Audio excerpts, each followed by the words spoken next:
천안시 용곡동 신축아파트 공사장 가림막이 1차선 도로를 점유해 인근 주민들이 불편을 호소하고 나섰습니다. 인근 주민들은 천안시가 시행사에 특혜를 준 것이 아니냐며 불만을 터뜨렸습니다. 천안에 본부를 둔 생활미술가 단체 A협회가 방만 운영 의혹이 불거져 충청남도가 직접 이 협회에 대해 현장 감사를 벌였습니다. 천안TV가 단독 취재했습니다. 지난 22일부터 26일까지 닷새 동안 독립기념관에선 제2회 2024 K컬처 박람회가 열렸습니다. 올해 박람회는 K컬처의 역사와 미래 가치를 알리는 프로그램을 선보였습니다. 지난 18일과 19일 천안에선 국제 재즈 스트리트 페스티벌이 열렸습니다. 천안시 일대에 재즈의 선율이 흘렀는데요. 행사를 기획한 홍순달 총감독은 아시아 최고 재즈 축제로 격을 높이겠다는 포부를 밝혔습니다. 국내외적으로 경기가 어려운 와중에 충남도는 15개 기업으로부터 3천억대 투자를 이끌어왔습니다. 든든한 시민의 힘, 새롭게 도약하는 천안시 의회라는 의정 목표로 출발한 제9대 천안시 의회. 천안시민의 의한, 천안시민을 위한 대의기관으로서 힘차게 달려온 1년. 앞으로도 시민과 함께하며 지역 발전에 힘쓰는 천안시 의회가 되겠습니다. 안녕하십니까. 아나운서 정혜인입니다. 5월 27일 천안TV 주간 종합뉴스는 단독 보도로 문을 엽니다. 천안시 용곡동 일대엔 아파트 단지 신축 공사가 한창입니다. 그런데 공사 현장에 설치한 가림막이 1차선 도로를 점유해 인근 주민들이 교통 불편을 호소하고 나섰습니다. 가림막 설치 전 2차선이었는데 천안시가 가림막 점유를 허가하면서 나머지 차선은 일방 통행로로 용도 변경되는데요. 특혜 아니냐는 지적이 나옵니다. 게다가 취재 결과 천안시는 점유 허가를 내주면서 교통 대안은 마련하지 않은 것으로 드러났습니다. 지유석 기자가 단독 보도합니다. 천안시 용곡동 1호는 1블록 453세대, 2블록 1284세대 규모 공동주택 신축 공사가 벌어지고 있습니다. 그런데 시행사인 일본공원 주식회사가 공사 가림막을 설치하면서 인접도로 1차선을 점유해 인근 아파트 단지 주민들이 불편을 호소하고 나섰습니다. 주민들은 가뜩이나 공사장 소음으로 생활의 어려움을 겪는데 교통불편까지 겹쳐 이중교를 겪고 있다고 털어놓았습니다. 그러면서 시행사와 시공사가 주민들을 무시한다며 분통을 터뜨렸습니다. 그 사람들이 주민들을 무서워하고 그런다는 거 아니래요. 이게 어쨌든 천안시하고 공동사회다 보니까 주민 민원이라든가 의견은 무서워하지 않아요. 보상을 해주고 로비처럼 세워주고 이런 말 좀 잠깐 들었는데 그런 거 전혀 없던데. 없고 그냥 민원을 내가 아파트에서 그냥 주민들이 알아서 해주면 좋을 텐데 그냥 뱃질이 하는 것 같아요. 여기 일부 주민들은 천안시가 시공사에 특혜를 준 것 아니냐는 의혹을 제기하고 있습니다. 하지만 천안시는 처음엔 시공 허가를 내줄 때 도로 점유 허가도 함께 내줬다며 법적으로는 문제가 없다는 입장을 밝혔습니다. 그러나 도로 점유 허가 요건을 규정한 도로법 시행령에 따르면 1개 차로 이상 차로 통행을 막는 경우엔 교통소통 대책을 수립하라는 강제 규정을 두고 있습니다. 이러자 천안시도 교통 대안을 마련하지 못한 점을 인정했습니다. 이번에 문제가 된 시축단지는 지난해 3월 발파 작업 잔해물이 인근 단지로 날아와 주민들이 불안에 떨어야 했습니다. 여기에 천안시가 아무런 대책 없이 도로 점유 허가를 내준 정황이 드러나면서 행정 편의에 치중했다는 비판은 피하기 어려워 보입니다. 천안TV 지우석입니다. 천안TV 단독 보도 이어갑니다. 생활미술가 단체로 알려진 지역 예술단체가 방만 운영 의혹이 불거져 충남도가 현장 점검에 나선 사실이 뒤늦게 알려졌습니다. 충남도는 협회 이사장과 직원을 불러 면담하고 관련 자료들을 열람한 것으로 파악했는데요. 조사 과정에서 이사장 딸이 심사위원을 맡고 아들은 최우수상을 수상한 사실이 드러났습니다. 이해충돌이란 비판은 불가피해 보입니다. 지유석 기자가 단독 취재했습니다. 천안에 본부를 둔 A협회는 전국적으로 3천여 명의 회원이 활동하는 단체로 알려져 있습니다. 이 협회는 매년 공모전을 갖고 대상, 우수상 부문 수상자로 선정해 시상하기도 했습니다. 그러나 충남도 문화정책관은 지난 3월 이 협회에 대해 현장 점검을 벌였습니다. 점검 과정에서 의심스러운 정황들이 불거졌습니다. 먼저 생활미술대전 역대 수상자들이 운영진과 심사위원회 이름을 올린 사실을 취재 결과 확인했습니다. 더욱 석연찮은 건 협회 이사장 자녀들이 역대 수상자 명단에 올라있다는 점입니다. 확인해보니 2019년 우수상 수상자는 이사장의 딸로, 그리고 2023년 최우수상과 캐릭터 부문 대상 수상자는 이사장의 아들이었습니다. 여기에 더해 2023년도 생활미술대전에선 이사장의 딸이 심사위원을 맡았습니다. 즉, 이해 이사장의 딸이 심사위원을 맡아 이사장의 아들에게 최우수상과 대상을 준 것입니다. 이해 충돌로 인한 비판을 받는 대목입니다. 이 같은 의혹에 대해 이사장은 생활미술이라는 모토에 충실했다는 취지로 해명했습니다. 저희는 생활미술이잖아요. 그 모토를 다 넣어 있는 게 홍보할 때도 4대가 함께하는 즐거운 미술생활로 얘기를 하는 거예요, 늘. 그래서 엄마하고 딸이 상 받은 경우도 있고 그런 식으로 그냥 편하게 갔어요. 생활미술이니까 처음부터 그렇게 의도를 정했고. 하지만 충남도는 이 협회가 후원 명칭을 무단 사용한 점을 적발하는 한편 공정한 심사를 위한 기준 마련 등을 권고했습니다. 천안TV 지우석입니다. 지난 22일부터 26일까지 천안 독립기념관에선 2024 천안 K컬처 박람회가 열렸습니다. K컬처 박람회는 지난해에 이어 두 번째인데 지난해 행사는 차별화된 콘텐츠 없이 공연 위주라는 지적이 나왔습니다. 이를 의식한 듯 올해 박람회는 K컬처의 역사와 미래 가치를 알리는 전시, 공연, 체험, 산업 포럼 등의 프로그램을 선보였습니다. 최영민 기자가 현장에 다녀왔습니다. 지난해에 이어 두 번째로 열리게 된 천안 K컬처 박람회가 훨씬 더 풍성해진 콘텐츠를 바탕으로 시민들은 물론 국내외 천안을 찾은 관광객들에게 큰 호응을 얻었습니다. 지난해 공연 위주의 행사라는 지적에서 탈피하고자 천안시와 천안문화재단 측은 전시 콘텐츠를 강화하는 등의 개선 노력을 보였습니다. 한국의 음식, 뷰티 등 세계 어디에 내놔도 손색이 없는 우리만의 콘텐츠들을 소개하면서 2027년 계획하고 있는 세계 박람회의 토대 마련을 위해 많은 노력을 기울였다는 평가를 받았습니다. 또한 다양한 체험 프로그램도 큰 호응을 얻었습니다. K컬처 와서 많은 부스 체험들도 하고 해서 너무 재밌고 또 이런 거 많이 했으면 좋겠어요. 앞으로 천안시는 K컬처와 산업의 관련성을 높이고 더욱 다양한 분야의 전시를 확대한다는 계획입니다. K-팝부터 K-푸드, 그리고 뷰티, 웹툰, 한글 코너까지 이러한 산업 전시관을 구성해서 문화산업의 다양한 분야로 범위를 작년보다 더 크게 확대했습니다. 그러나 앞으로 더 영화라든지 드라마, 연극, 댄스, 미술 분야 등과 같은 분야로 더 확대해서 발전시켜 나감으로써 2027년 무렵에는 세계 박람회 수준으로 도약할 수 있도록 준비에 만전을 기해 나가도록 하겠습니다. 2027년 K컬처 세계 박람회를 꿈꾸고 있는 천안시는 향후 정부의 승인 절차 등 관련한 행정 절차를 밟을 계획이라고 설명했습니다. 천안TV 최영민입니다. 충남 프랜차이즈 산업발전 방안을 찾고자 연구 모임이 꾸려졌습니다. 이 모임은 천안의 지역구를 둔 안종혁 충남도 의원을 대표로 하고 프랜차이즈 기업 관계자 그리고 전문가 등이 참여했는데요. 연구 모임은 지역형 프랜차이즈 산업 육성 등 실효성 있는 대안을 제시하겠다는 포부를 밝혔습니다. 자세한 내용 이현자 기자가 알려드립니다. 충남 프랜차이즈 산업 육성 및 지원을 위한 연구 모임이 안종혁 의원 등 17명으로 꾸려졌습니다. 이번 연구 모임은 지역형 프랜차이즈 산업 육성과 세계시장에서 경쟁할 수 있는 지원 방안 모색 등 실효성 있는 정책 대안을 제시할 예정입니다. 이날 회의에서는 충남연구원을 통해 추진 중인 충남 지역형 프랜차이즈 산업 지원 방안 연구, 전략 연구 과제에 대해 토론하고 충남형 프랜차이즈의 경쟁력 확보를 위한 차별화 전략을 논의했습니다. 안종혁 대표위원은 연구 모임 활동을 통해 충남 프랜차이즈 산업 현안 분석 및 지원 방안을 연구해 나갈 것이라고 밝혔습니다.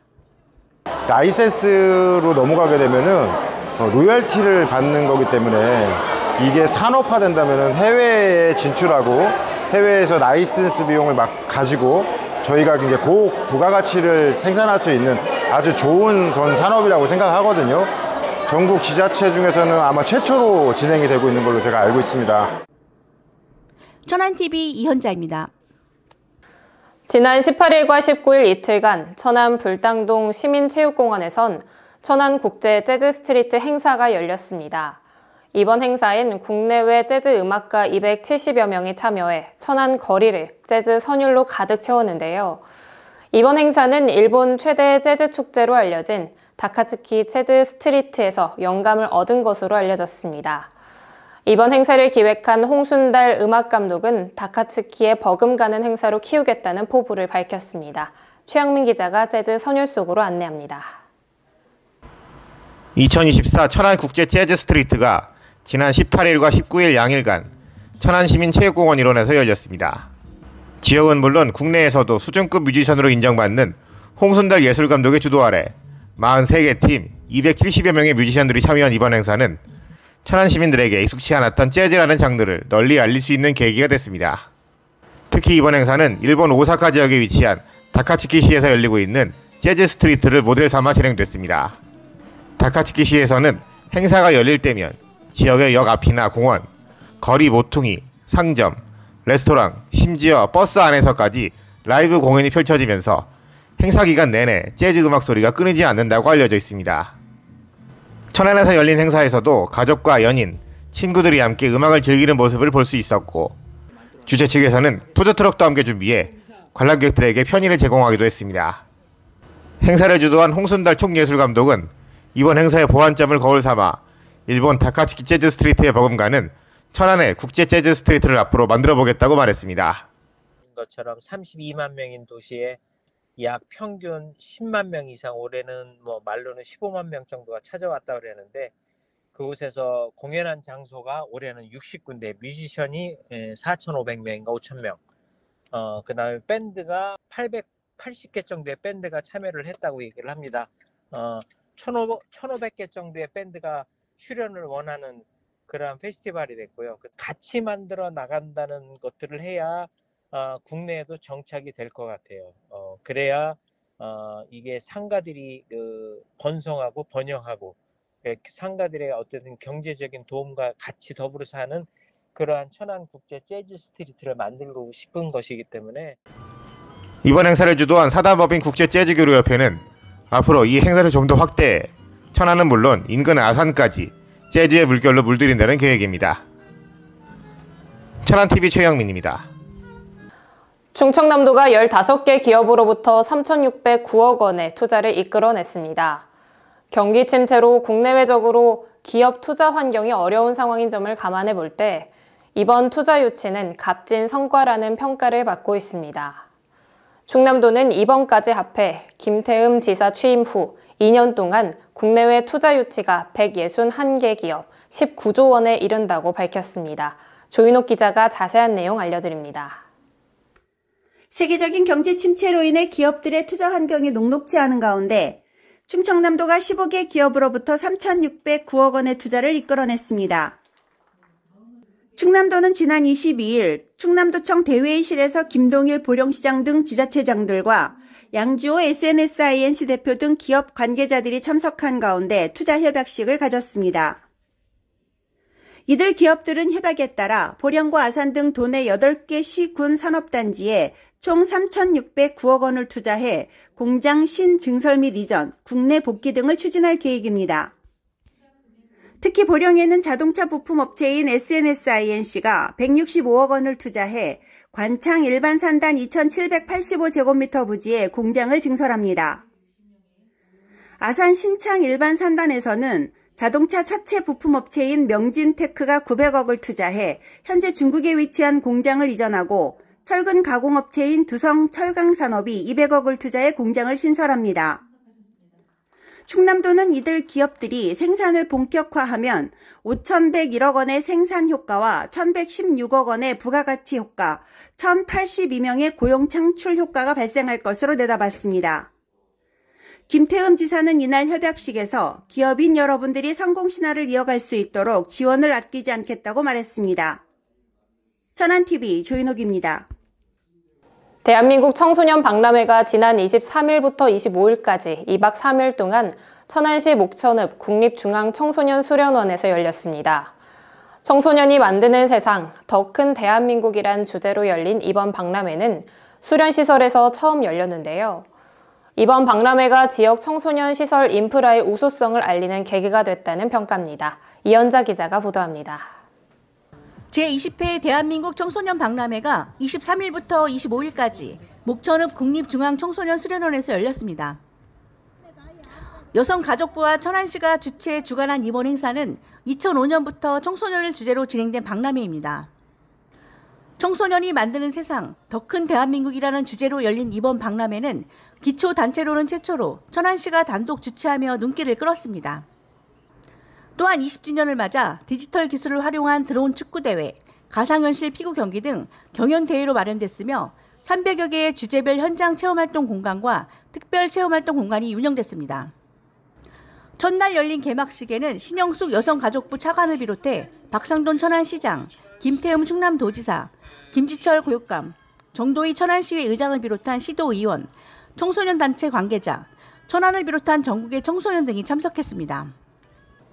박람회에 참가한 청소년들도 각 부스에서 체험을 하며 즐거운 시간을 보내는 모습이었습니다.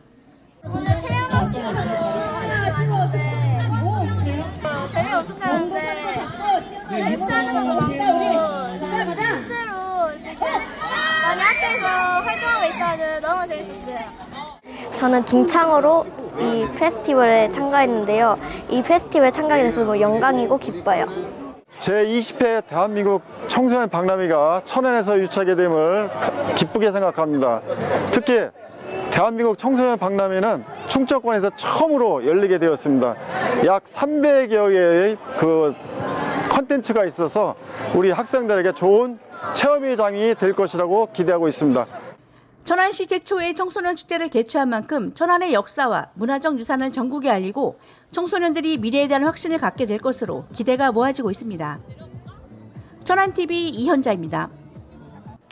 공직선거법 위반 혐의로 기소돼 2심에서 징역 1년, 집행유예 2년을 선고받은 박상돈 천안시장이 대법원에 상고한 가운데 대법원이 20일 법리 검토에 들어갔습니다. 박 시장은 1심에서 무죄를 선고받았지만 2심 판단은 달랐습니다.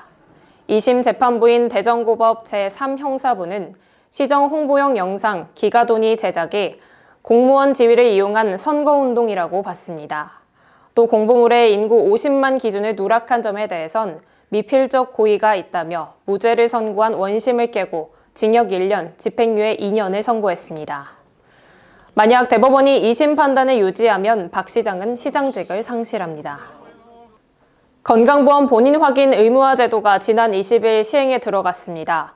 건강보험 본인 확인 의무화 제도는 건강보험 무자격자가 다른 사람의 명의나 건강보험증을 도용하거나 빌려서 진료나 처방을 받는 부정수급 사례를 예방하고 약물 오남용과 마약류 사고를 방지하려는 취지를 담고 있습니다. 이에 따라 병의원을 찾으려면 주민등록증이나 운전면허증, 여권, 장애인 등록증, 외국인 등록증, 모바일 신분증, 건강보험증 등 본인 확인 수단을 반드시 가져가야 합니다. 보건당국은 신분증을 가져오지 않을 경우 건강보험 혜택을 받을 수 없어 환자가 진료비 전액을 부담해야 하는 만큼 주의를 기울여야 한다고 당부했습니다. 아산시의 구축 예정인 무기발광 디스플레이 기술개발 및 생태계 구축 사업이 23일 과학기술정보통신부 예비 타당성 조사를 최종 통과했습니다. 이번에 과기부 예타를 통과한 무기발광 디스플레이 기술개발 및 생태계 구축 사업은 탕정테크노 일반산업단지 내 2개동 규모로 스마트 모듈러 센터를 조성하고 2032년까지 차세대 디스플레이 R&D를 실시한다는 게 핵심 뼈대입니다. 아산시는 이번 사업으로 취업 유발 효과 2,700여 명, 생산 유발 7,697억 원, 부가가치 유발 3,466억 원 등 경제 효과가 발생할 것으로 내다봤습니다.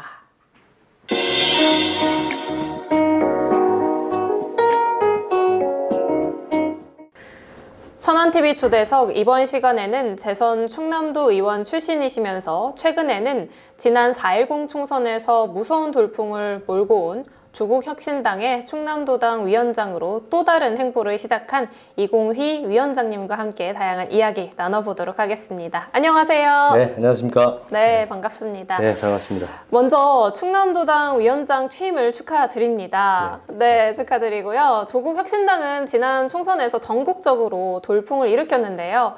당을 대표하시면서 충남도민과 또 천안 시민들에게 먼저 인사 한 말씀부터 부탁드리겠습니다. 네, 안녕하십니까. 조국혁신당 충남도당 위원장 이공휘입니다. 먼저 이번 총선에서 충남에서는 21.08%로 23만 6천여 명의 표심을 주셨고요. 천안 시민들 중에서도 23%가 넘는 7만 4천여 명이 조국혁신당을 선택해 주셨습니다. 그래서 어쨌든 총선에서는 1인당 2표를 행사할 수 있어서 한 표는 지지정당을 주시고 또 한 표는 조국혁신당의 대안으로 주신 것 같은데 앞으로도 조국혁신당이 주신 만큼의 역할을 잘할 수 있도록 더 노력하겠다는 말씀드리겠습니다. 고맙습니다. 네, 좋습니다. 조국혁신당은 이번 총선에서 비례정당으로 출발을 했기 때문에 아직까지 많은 시민들이 좀 당의 정체성과 관련해서 모르는 분들이 있으실 것 같거든요. 위원장님께서 조국혁신당이 앞으로 지향하는 바가 무엇인지에 대해서 간단하게 소개해 주시면 좋을 것 같아요. 조국혁신당이 지향하는 바는 강령에 잘 나와 있는데요. 우선 8개 강령 중에 모두 다 행동한다로 끝을 맺고 있습니다. 즉 이제 검찰개혁이라든지 지속성장 가능한 민생경제 회복이라든지 그다음에 기획재정부 개혁이라든지 그리고 과학자들이 주도하는 과학정책 등 이 모든 분야에 있어서 선언적 의미가 아니라 선명하게 행동한다로 말했기 때문에 앞으로도 그 지키기 위해서 강령대로 꾸준하게 지켜나갈 것이고 그것이 바로 곧 조국혁신당의 정체성이라고 말씀드릴 수 있겠습니다. 네, 알겠습니다. 앞서 재선 충남도 의원 출신이라고 소개를 해드렸습니다. 현재는 좀 정치 일선에서는 한 발 물러나신 상황인데요. 정치적으로 개인적인 목표는 무엇인지 좀 여쭤보고 싶어요. 네. 우선 지난 재선 의원 의정 활동하면서 천안 시민들과 충남도민이 주신 사랑으로 저도 이제 무대에서 주연 역할을 했잖아요. 그래서 그동안 8년 동안 익히고 닦은 의정 활동 경험을 바탕으로 이제 천안 시민을 위해서 또 다른 인재들을 발굴하는 그런 역할을 목표로 하고 있고 저 또한 그것이 이루어진다면은 또 기회가 된다면은 더 큰 무대에서 또 주연 역할을 할 수 있도록 노력하도록 하겠습니다. 네. 현재 조국혁신당, 충남도당이 당면한 과제는 뭐가 있고 또 앞으로 어떤 목표를 삼고 있는지도 같이 말씀해 주시죠. 네. 지금 현재 조국혁신당 충남도당은 5월 10일 창당대회를 시작으로 이제 출발을 했는데요. 우선은 이제 정당 사무실과 선관위에 충남도당을 등록을 해야 되고요. 그리고 이제 고유번호증을 발급받으면 비로소 이제 도당이 창당이 된 건데 그러면 이제 충남의 11개 지역과 그다음에 15개 시군에 조국혁신당의 조직을 갖추는 것이 가장 급선무라고 말씀드릴 수 있겠습니다. 네. 그렇다면 끝으로 충남도민과 천안 시민 여러분들께 또 하고 싶으신 이야기가 있으시면 부탁드릴게요. 예, 어쨌든 이번에 22대 총선에서 조국혁신당에 보여준 사랑만큼 선거 때뿐이 아닌 일반 평상시에도 천안 시민들이나 충남도민들께서 정치에 관심을 가져주시고 정치인들이 어떤 일을 하는지 세심하게 좀 관심을 갖고 한 말씀 한 말씀 해주시면은 우리 선출직들은 긴장해서 더 열심히 충남도민과 천안 시민을 위해서 일할 것이라는 말씀드리고요. 앞으로도 많은 사랑과 관심 부탁드리겠습니다. 네, 좋습니다. 앞으로도 조국혁신당과 또 이공휘 위원장님이 활발한 활동을 하시길 기대하면서요. 오늘 말씀은 여기까지 듣도록 하겠습니다. 오늘 말씀 고맙습니다. 네, 고맙습니다. 대한민국 공직사회엔 칸막이 행정이란 관행이 만연합니다. 칸막이 행정이란 각 부서 간 업무를 달리하고 이 같은 이유로 정보 공유의 소극적인 행정으로 정의할 수 있습니다.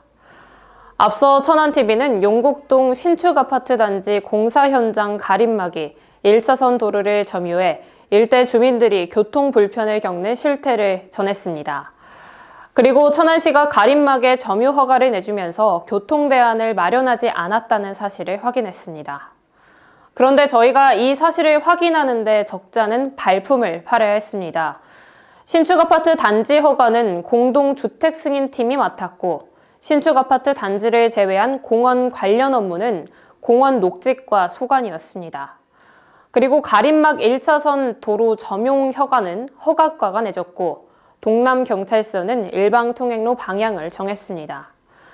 이렇게 소관 문서가 분산돼 있다 보니 천안TV는 천안시청과 천안 삼거리 공원에 있는 도시건설사업본부, 동남경찰서를 돌며 사실 확인을 해야 했습니다. 취재기자도 이렇게 힘든데 평범한 시민은 잘못된 행정으로 생긴 불편을 호소하고 싶어도 도대체 어디에 해야 할지 난감하기만 합니다. 행정이 다양해지고 세분화되면서 효율적인 행정을 위해 담당 부서를 배정하는 건 분명 필요합니다. 그러나 지나치게 행정 효율성만 추구하다 보면 책임 소재가 모호해지고 그래서 예기치 않게 부작용이 생겼을 때 시민들이 행정의 책임을 묻기 어려워집니다. 무엇보다 천안시가 교통 불편을 겪는 용곡동 일대 주민들을 위해 하루라도 속히 대책을 마련해 주기를 바랍니다. 그리고 어떤 시책 사업을 실시하든 사업에 직간접 영향을 받는 시민들에게 사업 목적과 담당 부서를 분명히 알리고 소통 창구를 열어줄 것을 주문하고자 합니다. 시민에게 다가가는 행정의 첫걸음은 칸막이를 걷어내는 일이기 때문입니다.